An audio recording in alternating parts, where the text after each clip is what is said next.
श्रावण महिन्याचा पहिला रविवार आणि होड्यांच्या शर्यतीचा थरार ही परंपरा कृष्णा नदीकाठावर पाहायला मिळाली आहे। श्री केशवनाथ उत्सव मंडळाच्या वतीने आयोजित होड्यांच्या शर्यतीत कवठेपिराण येथील सप्तर्षी बोट क्लबने बाजी मारत स्पर्धेचं विजेतेपद पटकावले। केशवनाथ मंडळातर्फे श्रावणातील पहिल्या रविवारी होड्यांच्या शर्यती घेतल्या जातात। या शर्यती पाहण्यासाठी अनेक शौकीन येतात। रविवारी सायंकाळी सरकारी घाटावर तसेच स्वामी समर्थ घाटावर गर्दी झाली होती।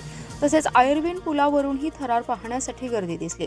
स्पर्धेत कवठेपिराणच्या सप्तर्षी बोट क्लबच्या खेळाडूंनी बाजी मारली।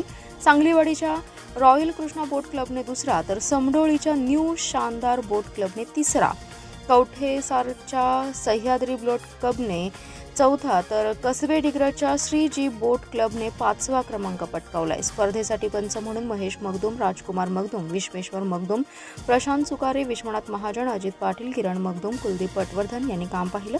मंडळाचे युवराज मगदूम, माधव पतंगे, अक्षय माळी, राम चौगुले, अजय ठाणेदार, सुनील चौगुले, वीरभद्र मगदूम, विनायक सुकारे यांनी संयोजन केलं।